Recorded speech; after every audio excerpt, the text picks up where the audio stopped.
এখানে এমপি কে ভোট দেওয়া ছাড়া একটা গণভোট হবে, সে গণভোট হবে।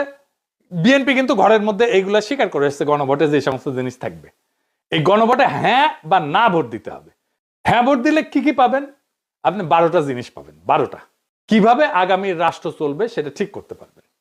কি কি সেটা একটা একটা করে বুঝে দেখি, শুনেন মন দিয়া। আপনি কি এমন একটা বাংলাদেশ চান যেখানে তত্ত্বাবধায়ক সরকার, নির্বাচন কমিশন, সরকারি কর্ম কমিশন মানে যেটাকে পিএসসি বলা হয়, এটা গঠনে সরকারি দল এবং বিরোধী দল একত্রে কাজ করবে? সুন্দর কথা না? 2 নাম্বার, সরকারি দল ইচ্ছা মতো সংবিধান সংশোধন করতে পারবে না। সুন্দর না কথাটা? 3 নাম্বার, সংবিধানের গুরুত্বপূর্ণ পরিবর্তনের ক্ষেত্রে গণভোটের বিধান চালু হবে। সুন্দর না? আমরা সবাই মিলে ভোট দিয়ে ঠিক করব। 4 নাম্বার, বিরোধী দল থেকে ডেপুটি স্পিকার এবং গুরুত্বপূর্ণ সংসদীয় কমিটি সমূহের সভাপতি নির্বাচিত হবেন বিরোধী দল থেকে। সুন্দর না? যত মেয়াদী হোক কেউ সর্বোচ্চ 10 বছরের বেশি প্রধানমন্ত্রী থাকতে পারবে না। সংসদের নারীর প্রতিনিধিত্ব পর্যায়ক্রমে বাড়বে। ক্ষমতার ভারসাম্য প্রতিষ্ঠার জন্য পার্লামেন্টে একটা উচ্চ কক্ষ গঠিত হবে। দেশের বিচার ব্যবস্থা স্বাধীনভাবে কাজ করবে। সুন্দর কথা না? আপনার মৌলিক অধিকারের সংখ্যা বাড়বে। কি রকম একটা মৌলিক অধিকার হইতেছে, ইন্টারনেট সেবা কখনো বন্ধ করা যাবে না, এটাকে মৌলিক অধিকার হিসেবে ঘোষণা দিবে। তার হাসিনা এটা বন্ধ করে দিছিল। দণ্ডপ্রাপ্ত অপরাধীকে রাষ্ট্রপতি ইচ্ছা মতো ক্ষমা করতে পারবে না। ফাঁসি দিলেও তো ক্ষমা করে দেয়, জেল দিলেও ক্ষমা করে দেয়।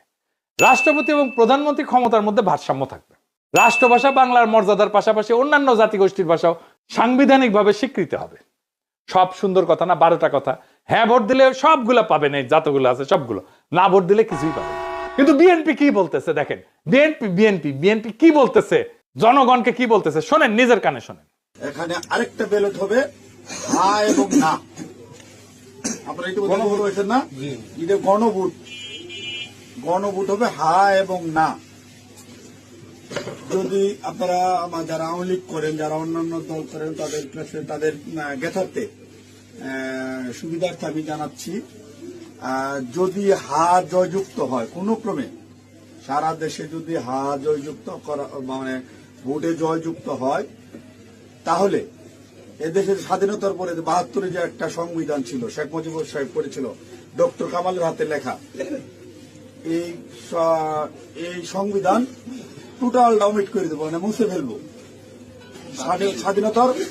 স্বাধীনতার যে 71 সালে যে যুদ্ধটা হয়েছিল, এই যুদ্ধটা 71 সালের কোন ঘটনায় বাংলাদেশে আর থাকবে না।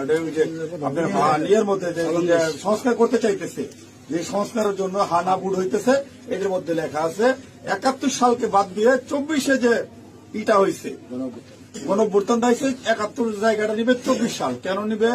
এটা একটা কারণ আছে।